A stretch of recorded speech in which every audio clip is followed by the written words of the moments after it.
آپ اللہ سے مدد کے سوالی بنے. ترمذی کی ایک حدیث ہے, میں آپ کو زندگی کا تجربہ بتاتا ہوں کہ جب میں بڑا پریشان ہوتا ہوں تو یہ والی روایت کھول لیتا ہوں, مزہ دیتی ہے.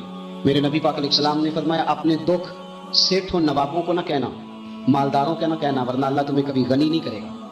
فرمایا اپنے دکھ اپنے رب کی بارگاہ میں عرض کرنا, جلدی کرے یا دیر سے کرے اللہ تمہیں لوگوں سے بے نیاز کر دے گا, اللہ تمہیں غنی کر دے گا. رات کو بیٹھو نا اس کی بارگاہ میں, اسے دکھڑے سناؤ, چھوٹی چھوٹی باتیں. حضور نے فرمایا نمک بھی مانگو تو رب سے مانگو. چھوٹی چھوٹی بات سے شروع کرو نا. جب بندہ شروع کرتا ہے نا چھوٹی چھوٹی چیزیں تو بڑی ساری چیزیں یہ اس طرح ہوتا ہے جیسے بندہ رب سے گفتگو کر رہا ہے, مالک مجھے یہ چاہیے, مالک میں یہاں کمزور ہوں, اللہ میں یہاں پریشان ہوں. آپ یہ کر کے تو دیکھیں, لمبی لمبی دعائیں مانگ کے تو دیکھیں, اس کے حضور جوڑ کے تو دیکھیں. وہ درویش ہے, وہ اللہ والا ہے, وہ علم لدنی والا ہے, ہم نے رنگ ایسا دیا ہے لوگ, اس میں اختلاف نہیں. لیکن اب یہ کیا بات ہوئی کہ جو آدمی بالکل جاہل اور مطلق جاہل ہے اور علم کی مخالفت کر رہا ہے, آپ اس کی فضیلت بیان کر رہے ہیں. قوم ادھر جاتی ہے, ساری بابا جی کی طرف جاتی ہے, لیکن نبی پاک علیہ السلام کا عمل مبارک کیا ہے؟ حضور مسجد میں تشریف لائے, 2 حلقے لگے ہوئے تھے, ایک اللہ کا ذکر کر رہے تھے, دوسرے علم کی بات کر رہے تھے. تو حضور نے فرمایا کام دونوں خیر والا ہی کر رہے ہیں, لیکن یہ لفظ ہے. سرکار نے فرمایا چونکہ میں ایک معلم بنا کے بھیجا گیا ہوں. تو اللہ کے رسول یہ بات کہتے کہتے اس حلقے میں بیٹھے جہاں علم پڑھایا جا رہا تھا. فروغ علم کے لیے سرکار وہاں بیٹھے.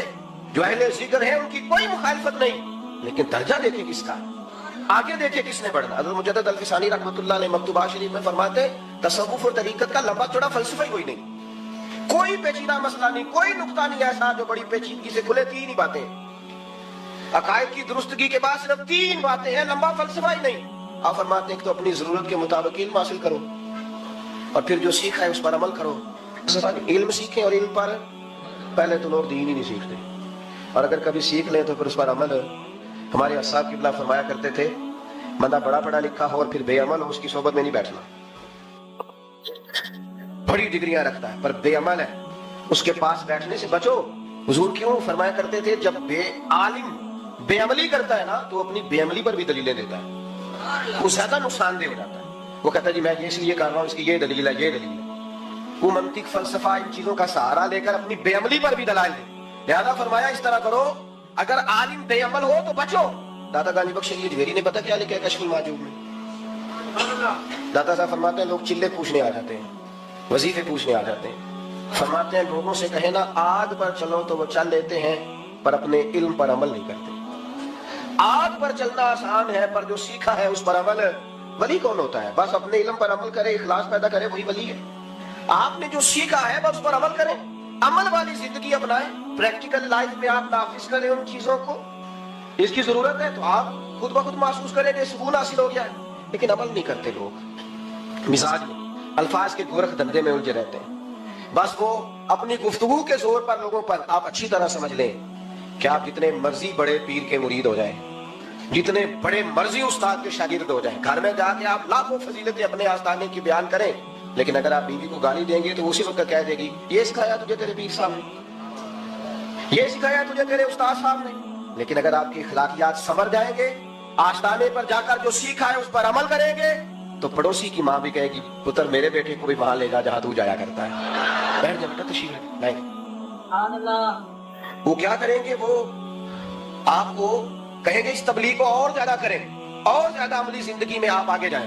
میرے بھائیوں یاد رکھیں علم اور پھر اس پر عمل. اور تیسری بات یہ, اخلاص بڑی نعمت ہے, مخلص ہو جائیں. یہ جو ریاکاری ہوتی ہے نا, یہ بنیادی طور پر اداکاری ہوتی ہے. اداکاری بندہ لمبی کر سکتا, وہ تھک جاتا ہے. آپ کبھی بھی زندگی کے اندر محسوس کریں کہ اگر آپ کا ذہن بن جائے نا کہ یہ چیز کوئی دیکھ لے, آپ تکلیف میں آ جائیں گے. بس میرا مضمون مکمل ہو گیا, بات سمجھنے لگا ہوں, توجہ کرنا. جب آپ کا یہ ذہن بن جائے نا کہ میں نے اخلاص پیدا کرنا ہے, تو زندگی سکون میں آ جاتی ہے, اطمینان نصیب ہونے لگتا ہے. لیکن اگر آپ مخلص نہیں ہیں تو آپ 2 کشتیوں کے مسافر ہیں. آپ زندگی میں ڈبل مزاج کے ساتھ گزارا کر رہے ہیں, آپ ہیں کچھ اور بن کچھ اور رہے. وہ ایک درویش تھے فقیہ اعظم رحمۃ اللہ علیہ, تو نے اپنے بیٹے سے کہا پتر تو مولوی صاحب ہے, تو دین پڑھتا پڑھاتا ہے, کوئی بندہ مولوی کہے نا مولوی صاحب بات سننا تو اس کا غصہ نہیں کرنا, اس کا مزہ لینا. الحمدللہ مولوی ہوں, اس میں کیا ہے, یہ بتانے والی بات ہے. ہم کیا کرتے ہیں, ہم 2 کشتیوں میں بیٹھ جاتے ہیں. بھائیوں اخلاص بڑی نعمت ہے. نبی کریم علیہ الصلوۃ والسلام نے فرمایا जो अमल तुम मुखलिस होके करोगे वो थोड़ा भी होगा तो तुम्हें किफायत करेगा, तुम्हारे लिए काफी हो जाएगा। इखलास के साथ अपनी जिंदगी गुजारे, कभी भी तसन्नो का मुजाहरा ना करें। ये जिनको दिखावे का, वो मेरे तरह के लोगों को शौक लग जाता है ना स्टेज पे बैठने का, तो बेचारों को कभी पीछे बैठना पड़ जाए ना तो बड़ी मुसीबत में जान आ जाती। वो फिर स्टेज सेक्रेटरी को गर्दन ऊंची कर करके दिखाते हैं कि मैं आ गया हूँ, मेरा कभी ऐलान कर देना तो। और इतनी बड़ी मुसीबत है आजकल तो, मैं अल्लाह के घर में बैठा हूँ, जो नाम हमारे हैं वो बहुत काफी है, उसके ऊपर अलकाबाद का बोझ डाल के अपने आप को दबाने की क्या जरूरत है। असल इंसान का पता तो तब चलेगा जब सुबह कयामत उसका नाम है अमाल खुले। अगर पर्दा पोशी हो गई फिर तो हम बड़े लोग हैं, लेकिन वैसे अलकाबाद की दौड़ में शामिल होने का कोई फायदा कुछ भी नहीं।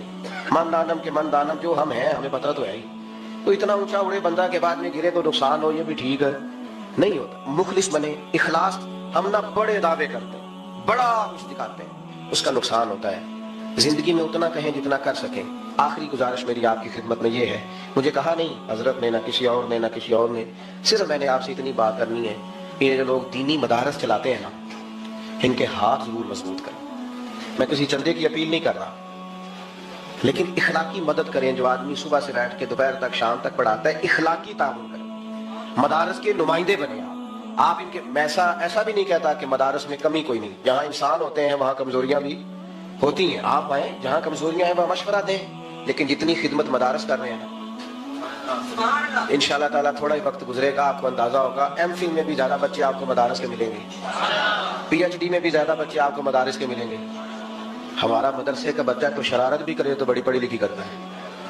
वो तो मैं एक दिन रात को देर से आया तो बच्चे ना, मैंने कहा 2 बज गए अभी तक इनकी आवाजें आ रही हैं, तो जिस कमरे से आवाजें आ रही थी मैंने उसकी जाके लाइट जलाई, फिर मैंने पूरी कोशिश की है कि जो बोल रहा था वो बता दे, लेकिन आखिर में मुझे ही सजदा साफ करना पड़ा कि मेरे कानों का कोई धोखा था, वो नहीं बोले। ये तो हर मामले में बड़े सियाने।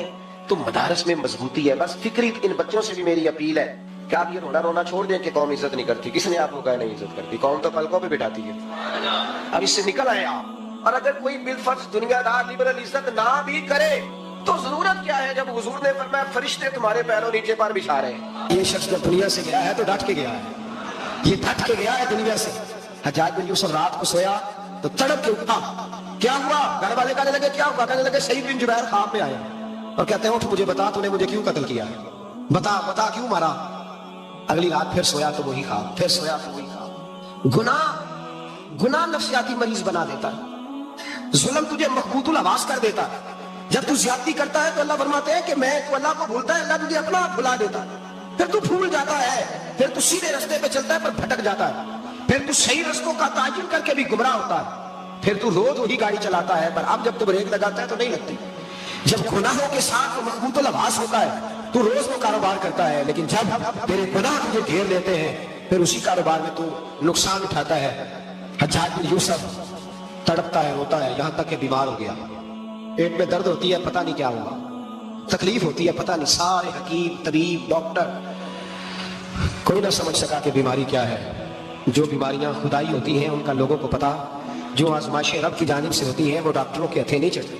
जो तकलीफें अल्लाह देता है उनका हकीम, तबीब इलाज नहीं कर पाते, मुश्किल। और शिफा उसी वक्त होती है जब अल्लाह देना चाहे, और जब रब ही देना ना चाहे तो बड़े बड़े डॉक्टर कहते हैं कि हमारे से बस की बात नहीं रही। बगदाद से हकीम आए, पेट देखा, कहने लगे ना तेरे मिद्दे में कोई दिक्कत है, ना तेरे जिगर में, ना किसी और जगह, माजरा क्या है? एक आखिरी इलाज है, आखिरी। वो क्या? गोश्त का छोटा सा टुकड़ा धागे के साथ बांध के मुंह में डाला और फिर एक बारीक सा तिनका लेके उसको अंदर डालने लगे गले में। वो गोश्त का टुकड़ा जब हलक के अंदर उतर गया, उस हकीम ने वापस खींचा तो कैसे ऐसी बदबू आई जैसी कभी सूंघी न थी। जानवर, कीड़े मकोड़े लगे हुए बाहर निकले, और जब देखा कि जितने महल में लोग बैठे थे चिल्लाते हुए निकल गए कि ये क्या मुसीबतें हैं। हकीम भी उठ के दौड़ने लगा, कहा तुझे क्या हुआ? कहने लगे हज्जाज तेरी बीमारी जमीनी नहीं, तेरी मुसीबत जमीनी नहीं। कहा मेरी मर्ज तक तुम क्यों नहीं पहुंच पा रहे? तो कहने लगे लगता है तू बद्दुआ का मरीज है, लगता है तू जुल्म का मरीज है, तू जबर का मरीज है। तड़पता रहा, सिसकता रहा। एक वक्त वो भी आया कि घर वालों ने कमरे में बंद करके ताला लगा दिया, दीवार से टकरे मारता। ओ भाई, जो गुनाहों के बीमार होते हैं उन्हें शिफा नहीं होती, जो जुल्म, जबर, बर्बरियत के बीमार होते हैं उन्हें सुकून कल्बी मुयस्सर नहीं आता।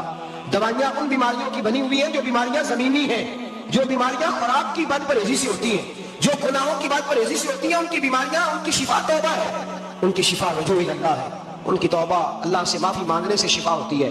हज्जाज जब मरने लगा तो बुलाया, ये रंग भी जरा मुलायजा कीजिएगा, 2-4 करीबियों को बुलाया, पता होता है ना अपने करतूतों का आदमी को, पता सारा है सरदार को की थी, तो पता होता है सारा। बुला के कहने लगा जब मैं मर जाऊं तो मुझे रात को दफन करना। क्यों भाई, औरत है? कहने लगा नहीं, रात को दफनाना।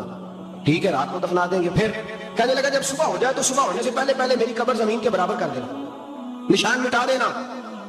का वजह, तू कलमा पढ़ता है, हुजूर का हुक्म है कि कब्र कम से कम एक बालिश, एक गेट ऊंची होनी चाहिए जमीन से, कम से कम। तो तू तेरी कब्र में डाल दे, वजह पता होता है अपने जुल्मों का। कहने लगा मुझे पता है लोग मेरे मरने के बाद मेरी कब्र भी नहीं छोड़ेंगे। दुनिया में तो मेरे जबर की वजह से कोई आ ना सका, लेकिन मेरी कब्र भी लोग जनाजों में बातें शुरू कर देते। जनाजों में मैंने ऐसी भी दास्तानें सुनी है कि कोई मरा तो लोग जूतों का हार कब्र पे डाला है। नहीं भाई, तू जब जिंदा था तो तेरे जबर जुल्म की वजह से नहीं को बोल सका। एक तो है कयामत में हिसाब होगा, यहाँ दुनिया में हिसाब होने लगता है। तो इतनी लंबी जुबानें लोगों की लटक कर मरते वक्त बाहर निकल आती है। दुआ करें, जुमा है, अल्लाह ताला ईमान की मौत अता फरमाए। दुआ फरमाए रब ताला, अल्लाह तबारक व तआला तौबा करके जाने की तौफीक अता फरमाए। जागे जागे और सुने और दुआ करें, ए अल्लाह तू हमें जुल्म से वैसे ही महफूज फरमा। अगर हम ज्यादती करने लगे तो अल्लाह हमें उससे मना फरमा, हमें उससे तू ये तौफीक दे कि हम बाहर आ गए उस गुनाह से। मेरे भाई, एक तो दुनिया में सजा है, फिर कयामत की सजा है, और वो ज्यादा सख्त है, वो ज्यादा सख्त है। हम लोगों ने ना हीले बहाने बड़े बनाए हुए हैं। बैंक के साथ कारोबार करने वाला कहता है नहीं नहीं, मजबूरन लिया है, मजबूरन। मर रहा था तू, आखिरी लम्हों में था, तो जायज है, जायज है। उस वक्त जब तुझे खाने को लुकमा न लगे तो हराम खाना भी जायज है। क्या दिक्कत थी? क्यों अल्लाह रसूल के मुकाबले में खड़ा हुआ तू? क्यों सूद का धंधा किया? क्या क्या तकलीफ थी? क्या कहां तू उलझ गया था? हम जानबूझ के अपने लिए जहन्नम इकट्ठी करते हैं, फिर कहते हैं सुकून नहीं जिंदगी में। कहां सुकून आएगा, कैसे आएगा? हमने खुद आग लगाई है चमन में अपने, जो कयामत की सजा है। मेरे नबी पाक अलैहिस्सलाम ने फरमाया रब तुम्हें सामने खड़ा करेगा, और किस तरह खड़ा करेगा? फरमाया लोगों के वजूद से कपड़े उतर जाएंगे, जमीन इस तरह दहकेगी जिस तरह तांबा जमीन पे रखा जाए और आग जलाई जाए। तांबा देखा आप लोगों ने? ये भी गर्मी गुजरी है ना, तो फर्श पर जब सूरज पड़ता था तो नंगे पांव चला नहीं जाता था। सही कह रहा हूं? नंगे पांव, बच्चे का पैर जमीन पे लगता तो चीख उठते हैं, कहते हैं वो जल गया पैर। हालांकि ये फर्श दुनिया के, अगर तांबे के अंदर खासियत है कि अगर कोई धात जल्दी और ज्यादा गर्म होती है तो वो तांबा है। मेरे नबी ने मिसाल दी तो उसकी रीढ़ सख्त था, फरमाया तांबे की तरह जमीन तपाई जाएगी और फिर नंगे पांव रातों में खड़ा करेगा। आज सूरज की पुश्त तुम्हारी जानब है, कयामत में मुंह तुम्हारी जानिब होगा। नेजा आपने देखा होगा, नेजा होता था, फरमाया ये जो तुम नेजे देखते हो सिर्फ 1.25 नेजे के बराबर सूरज करीब आ जाएगा, और फिर अल्लाह तुम्हें सामने खड़ा करके तुमसे सवाल जवाब करेगा। और हुजूर ने कह दिया है, तो अब किसी नात खां के कहने से बात बदल सकती, किसी पीर के कहने से जुमला बदल सकता, किसी खतीब के कहने से फिक्र न करना, वो सामने जन्नत पड़ी है, अब बात बदल सकती। खुदा की रहमत पर भरोसा रखना जरूरी है, नबी पाक की शफाअत की उम्मीद रखना, बोलिए। लेकिन जो हुजूर ने बयान किया है उसको मानना भी, ये भी जरूरी है। मेरे नबी पाक ने फरमाया अल्लाह तुमसे हिसाब लेगा और अल्लाह पूछेगा, तुमने जवाब देना है। हुजूर किस किस शय का? फरमाया जो पहनते हो उसका जवाब नहीं देना, जो खाते हो उसका जवाब नहीं देना, जो अल्लाह के रास्ते में देते हो उसका जवाब है, बाकी हर शय का जवाब देना है। ओ उधर जो प्लाट है उसका भी जवाब देना है, और जो जी वो जो बच्चों को पैसे बताए उनका भी जवाब देना है, जो छुपाए हैं उनका भी। सुम्मा लतुसअलुन्ना यौमइज़िन अनिन नईम, जो कमेटी अपने महल्ले में डाली है उसका भी जवाब देना है, जो ससुराल के इलाके में अब्बा जी से चोरी डाली हुई है उसका जवाब भी, सबका जवाब देना है, तमाम हिसाब किताब। और अल्लाह फरमाते हैं मैं सामने खड़ा करके हर सवाल का तुझसे जवाब, तुझे हर सवाल का जवाब साहब। अच्छा, ये जो बड़े लोग थे वो हिसाब से डरते थे, हम छोटे लोग हैं, हम हिसाब से हम नहीं डरते, हम कहते हैं देखी जाएगी। बड़े लोग जो थे वो हिसाब से, हजरत अबू बकर सिद्दीक दुआ कराया करते थे, दुआ करो अल्लाह मुझसे हिसाब ना पूछे। हजरत उमर फारूक रज़ी अल्लाह ताला अन्हु अपने बेटे से कहते थे बेटा अपने बाप के लिए रहमत की दुआ करना, मैं दरगुजर वाला हूं, मैं हिसाब वाला कोई नहीं। बड़े लोग डरते थे, बड़े लोग। हजरत उस्मान गनी कब्र पे खड़े होते थे तो दाढ़ी आंसुओं से भीग जाती। गुलाम कहते हैं हुजूर 3 दफा नबी पाक ने आपको जन्नत की बिशारत दी है, 3 दफा बिशारत दी है, तो आप क्यों इतना रोते हैं? उस्मान गनी फरमाते जिस रसूल ने मुझे जन्नती कहा है उसी महबूब ने मुझे फरमाया था उस्मान कब्र आखिरत की मंजिलों में से पहली मंजिल है। और आप फरमाते मेरे तो कमरे में दिया गुल हो जाए तो मुझे डर लगता है, इसमें तो मुकम्मल अंधेरा है। आप फरमाते खिड़कियां बंद हो तो दम घुटने लगता है, इसको तो दरवाजा ही कोई नहीं, रोशनदान तक नहीं। भाई जो बड़े थे वो डर रहे थे। मौला अली शेर खुदा नमाज का वुजू करके कांपते थे, कांपते। अली आप मरहब के सामने नहीं कांपे, खैबर का दरवाजा उखाड़ के नहीं कांपे, बदर, उहद, खंदक, हुनैन और खैबर में नहीं कांपे, तो यहाँ आप फरमाने लगे माली के सामने जाते हुए डर आता है। बड़े लोग कांपते थे, बड़े लोग। आज कौन सा जुमा है? सारे बोलिए। हालांकि ये अगले साल दोबारा आएगा, हमारा नहीं पता कि हम विदा हो जाए कि क्या बने। ये कौन सा जुमा है? आया जुमा तो विदा। आए हम आज एक फिक्र लेकर के जाना, एक सोच। जहां रोज रात को बेटे की टेंशन, बेटी की टेंशन, भाई की टेंशन, पोते की टेंशन होती है ना, एक टेंशन और अपने आज एक टेंशन बढ़ा लो, कब्र की टेंशन पैदा कर, क़यामत की थोड़ी सी। जब दीन कबूल कर लिया फिर सिरापा नेकी बन जाए। फिर जो भी खैर का काम, हुजूर अलैहिस्सलाम ने फरमाया किसी नेकी को भी मामूली ना समझो, किसी नेकी को भी मामूली ना जानो, यहाँ तक के कुछ ना हो सके तो अपने भाई से मुस्कुरा के बात ही कर लो। हजरत सिद्दीक अकबर रज़ी अल्लाह ताला अन्हु ने दीन के इस फलसफे पर हकीकी तौर पर अमल किया और हर खैर को, हर नेकी को दौड़ दौड़ के हासिल किया। इसीलिए सरवर कायनात अलैहिस्सलाम ने फरमाया क़यामत के दिन कुछ रोज़ादार होंगे, उन्हें जन्नत में एक रोज़ेदारों का दरवाज़ा है, वहाँ से आवाज़ दी जाएगी, रोज़ेदारों इधर आ जाओ, इस दरवाजे से गुजरो। एक दरवाज़ा वो है जहाँ से सखी गुजरेंगे, एक वो है जहाँ से मुजाहिद गुजरेंगे, एक वो है जहाँ से हाजी और मक्के और मदीने के ज़ायर गुजरेंगे। हज़रत सिद्दीक ने अर्ज़ की हुजूर मैं किस दरवाजे से गुजरूंगा? फरमाया अबू बकर सारे दरवाजे मुंतज़िर होंगे कि कभी अबू बकर यहाँ से गुजर जाएगा, कभी यहाँ से गुजर जाएगा, कभी यहाँ से गुजर जाएगा। क्यों? इसलिए कि हर नेकी को पहुँच पहुँच के हासिल किया, हर खैर को पहुँच। हम तो वैसे भी अल्लाह खैर करे को दो एक नेकियां कर ले, वो गिनी हुई होती है अपनी, वो सारी हमारे पास तय होती है, सारा पता होता है। कितने पैसे पिछले साल मस्जिद दिए थे पूरा याद है, और भाई जो सारा साल आपने अपनी ज़ात पर लगाए हैं वो भी तो याद होने चाहिए। नेकियों को लोग गिन गिन के शुमार करके रखते हैं जो भूलने की चीज़ थी, और माज़ अल्लाह जिन कमज़ोरियों को, गफलतों को याद करना तो उन्हें भूल जाते हैं। तो हज़रत सिद्दीक़ अकबर सिरापा नेकी बन गए। सिरापा कलमा पढ़ा तो उनका वजूद सिरापा ईमान था, सिरापा खैर था। कोई भी ऐसा काम न करे जिससे महसूस हो कि हम वक्त ज़ाया करते हैं, हमें खैर से वाबस्तगी नहीं है। जो नेकी मिले फस्ताबिकुल खैरात, नेकियों में आगे बढ़ जाओ। कोशिश करें कि जल्दी जल्दी अपने लिए खैर जमा करें। लम्हात बिखरते जा रहे हैं, वक्त अपना दामन छुड़ाता जा रहा, जिंदगी सिमट जाती है और हम देखते हैं कि जल्दी जल्दी सुगड़ जाती हैं चीज़ें और इंसान के हाथ कुछ भी नहीं आता। तो कोशिश की जाए हमेशा खैर जमा करने, बढ़ चढ़ के नेकियां करने की। नबी करीम अलैहिस्सलाम ने फरमाया जन्नतियों की 360 अलामतें, किसी में एक भी पाया जाए तो जन्नती है। आपकी तवज्जो है मेरी बात पर? कितनी अलामतें?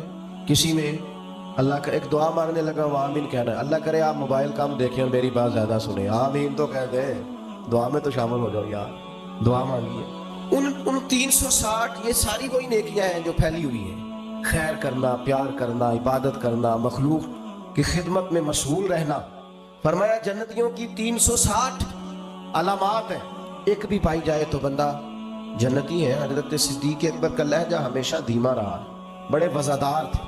फौरन अर्ज़ की या रसूलल्लाह मेरे अंदर भी को पाई जाती है वो जो 360 नौरानी अलामात हैं जन्नतियों की, तो करीब मेरे अंदर भी को पाई जाती है। नबी करीम ने फरमाया आपके अंदर तो 360 सारी की सारी पाई जाती है, सारी। उन्होंने सिरापा खैर किया, सिरापा। हम भी बड़े मसरूफ़ लोग हैं। कोई पूछे जनाब की क्या पोजीशन है, कहते हैं बड़ा मसरूफ़ हो। तो अगर पूछा जाए कितनी देर मसरूफ़ है तो कहते हैं 6 घंटे तो मोबाइल पे मसरूफ़ है। ये जो रातें हैं ना, लंबी रातें सर्दियों की, ये तहज्जुद पढ़ने के दिन थे, और ये छोटे दिन थे सर्दियों के, ये रोज़े रखने के दिन थे। लेकिन उसके लिए जो इशा के बाद सो जाए, यानी अगर 7 बजे इशा पढ़ी और 6:15 फजर पढ़ी तो इतनी लंबी रात बनती है 10-11 घंटे की। और डॉक्टर कहते हैं बड़ा भी ज़्यादा सोए तो 8 घंटे काफ़ी है, तो 3 घंटे तो रात फिर बच जाती। ये वक्त था सहरी में उठने का, लेकिन उसके लिए जो इशा के बाद मोबाइल की जान छोड़े ताकि सहरी में उठ सको। जब सोएगा नहीं तो उठेगा कैसे? हम अगर मिजाज रखते हो ना खैर का, तो अल्लाह ताला वक्त में भी बरकत पैदा कर देता है। कि जो हमारे बुजुर्ग इतनी इतनी बड़ी ज़ख़ीम किताबें लिख गए, कितनी कितनी जिल्दें हैं उनकी, उनके वक्त में बरकत थी, वक्त को मैनेज करते थे। लेकिन खुशरपियाँ हमारी सैरें, हमारा आना जाना, हमारा मोबाइल को वक्त देना, इसने हमें बड़ा उलझा दिया है। हज़रत उमर फारूक रज़ी अल्लाह ताला अन्हु बयान फरमाते हैं, कहते एक नाबीना बेवा और बेऔलाद खातून थी मदीना मुनव्वरा में, तो मैं उसके घर का काम काज कर दिया करता था। तो एक दिन मैं गया तो मेरे से पहले ही कोई बूढ़ी अम्मा के घर का काम कर गया। آپ غور کیجئے گا بات، یہ مختلف انداز میں روایت مختلف جگہوں پہ ہے.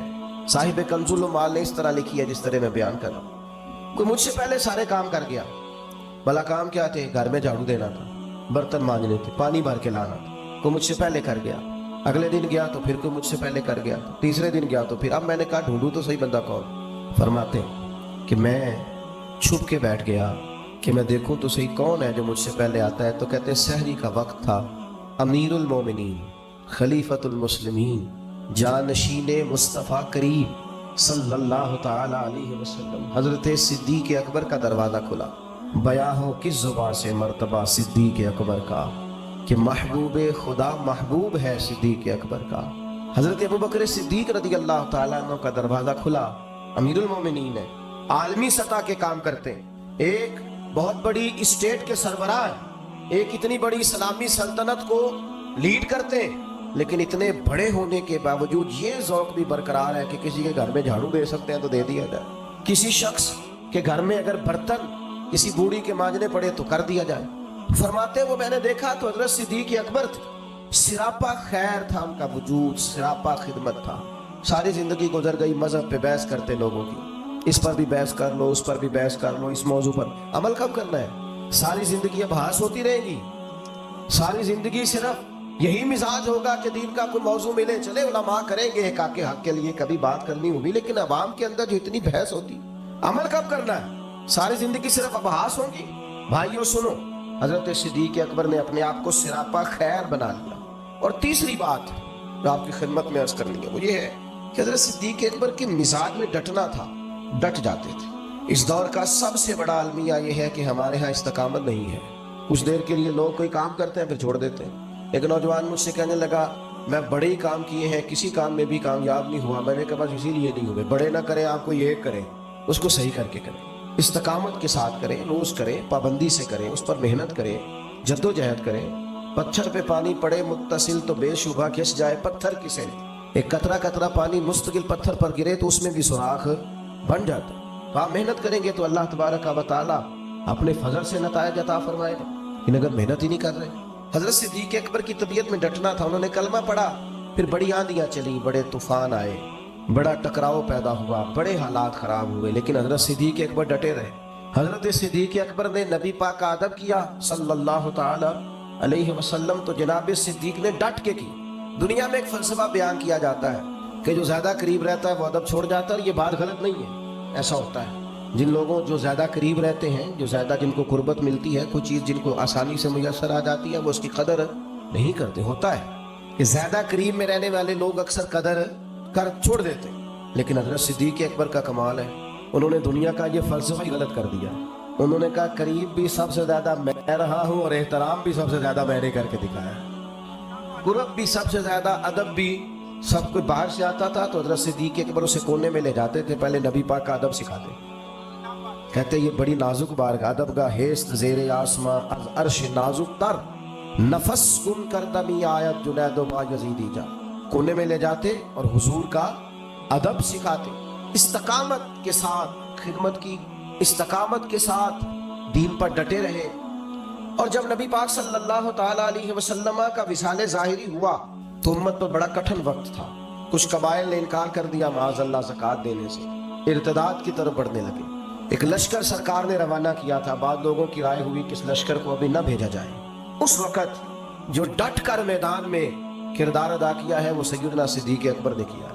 میری ایک رائے ہے، میں اکثر کہتا ہوں دوستوں سے کہ یہ جو کامیاب ترین حکومت کی ہے نا حضرت عمر نے، مضبوط ترین خلافت کی ہے اور بڑا ڈٹ کے انہوں نے کارہائے نمایاں سر انجام دیے، تو اس کے پیچھے بھی کردار سیدنا صدیق اکبر کا. انہوں نے فتنوں کا سر کچل کے، اٹھنے والے ہر فتنے کا سر کچل کے ایک مضبوط بنیاد بنا کے سیدنا عمر کو دی تھی. اس کا نتیجہ یہ نکلا کہ حضرت عمر کے لیے کام کرنا آسان ہو گیا، مشکلات ان کے لیے نہیں رہی. اور بھائی جان آپ کو اللہ لمبی زندگی، برکت، عزت، صحت والی دے. بیٹھ جائے آپ، کتنے آپ پیارے لوگ ہیں. اب تو تقریر ختم ہونے لگی. بس میں اللہ تعالیٰ آپ کو سلامت رکھے. میری کچھ طبیعت بھی ٹھیک نہیں ہے اور سفر بھی لمبا کیا ہے، بات بھی میری مکمل ہو گئی اب ماشاءاللہ. لیکن ہمارے بھائی نے بھی بڑا زور لگایا، تو باقی ہمارے جو نعت شریف پڑھنے والے تھے انہوں نے بھی آپ سے عرض کی کہ آپ بیٹھ جائیں. لیکن میں محسوس کرتا ہوں آپ میں کافی استقامت ہے. آپ نے بھی جو کہہ لیا ڈٹ گئے. اللہ تعالیٰ سب کو جزائے خیر دے، ہم سب کے حال پہ رحم فرمائے۔ اب 2-4 منٹ دے تاکہ بات مکمل ہو سکے۔ حضرت سیدنا صدیق اکبر رضی اللہ تعالیٰ عنہ نے جو استقامت دکھائی، استقامت، فوراً لوگ ہتھیار ڈال دیتے ہیں۔ دین کے معاملے میں ڈٹنا سیکھیں۔ سارے بچے مخالف ہو بھی گئے ہیں تو کوئی حرج نہیں، آپ کھڑے تو ہو۔ برادری ساری اگر مخالف ہو بھی گئی ہے تو کوئی مسئلہ نہیں، دین کے لیے ڈٹے تو صحیح، آپ سٹینڈ تو لیں۔ اگر آپ ڈٹیں گے تو اللہ مدد کرے گا۔ حضرت عمر رضی اللہ تعالیٰ عنہ نے آن کر کے حضرت صدیق اکبر سے یہ عرض کیا تھا کہ حضور ابھی حالات اور ہیں، آپ کم از کم یہ لشکر ہی نہ بھیجیں، مانعین زکوٰۃ معاذ اللہ منکرین، ان کے خلاف لڑنا ہے، حالات اس طرح کے نہیں ہے، ذرا بہتری ہو جائے گی۔ تو حضرت ابوبکر صدیق جو اپنے مزاج کے لحاظ سے نرم خو تھے، انہوں نے حضرت عمر سے کہا تمہیں تمہاری ماں روئے، تم مجھے یہ مشورہ دے رہے ہو کہ وہ لشکر روک دو جسے سرکار نے روانہ کیا ہے؟ فرمانے لگے میں مدینہ منورہ میں اکیلا بھی رہ گیا اور جنگل کے درندے آ کے مجھے نوچنے بھی لگے تو میں تنہا مقابلہ کروں گا، لیکن وہ لشکر ضرور جائے گا جسے مدینے والے محبوب نے روانہ کیا۔ یہ استقامت، یہ ٹھہرنا، ذرا کھڑے ہو۔ اچھا کئی دفعہ ایسا ہوتا ہے وقتی طور پر حالات موافق نہیں ہوتے، حالات کی نبض دیکھ کر نہیں چلنا چاہیے، کتاب و سنت کا حکم دیکھ کر چلنا چاہیے۔ حالات موافق نہیں ہے تو کیا ہوا، ہم حق چھوڑ جائیں گے؟ استقامت ایک نعمت ہے۔ سیدہ عائشہ صدیقہ رضی اللہ تعالیٰ عنہ بیان فرماتی ہیں کہ نبی پاک علیہ السلام نے فرمایا اللہ کو وہ عمل زیادہ پسند ہے اگرچہ تھوڑا ہو پر روز ہو، استقامت کے ساتھ، اس کے اندر کسی قسم کی کمی نہ کی جائے، وہ عمل اللہ تبارک و تعالیٰ کو زیادہ محبوب اور زیادہ پسند ہے۔ تو بھائیوں ہمیشہ ان 3 باتوں پر ضرور عمل کریں۔ ایک تو حق جب مل جائے تو پھر اسے چھوڑنا، قبول کرنا ہے اسے۔ دوسری بات یہ کہ دین جب قبول کر لیا تو پھر دین کی ساری خیر پر عمل کریں، پھر جد و جہد کریں، پھر کوشش کریں کہ جو نیکی ملے اسے جلدی سے کر گزریں۔ ہمارے ہاں بہت سارے کام ہوتے ہیں، ہم کر سکتے ہیں لیکن ہم توجہ نہیں کرتے، ہمارا وقت ضائع ہوتا ہے۔ نبی پاک علیہ السلام نے فرمایا صبح جب دن چڑھتا ہے تو دن اعلان کرتا ہے آج آیا ہوں، آج کے بعد نہیں آؤں گا، جو عمل کرنا ہے کر لو، تو خیر کر لیں جتنی ہو سکتی۔ اور تیسری بات اور اہم اور بنیادی اور کلیدی بات یہ کہ دین کے مسئلے میں استقامت دکھائیں، کھڑے ہو، ڈٹ جائیں۔ آپ حق پر کھڑے ہوں گے تو اللہ مدد فرمائے گا۔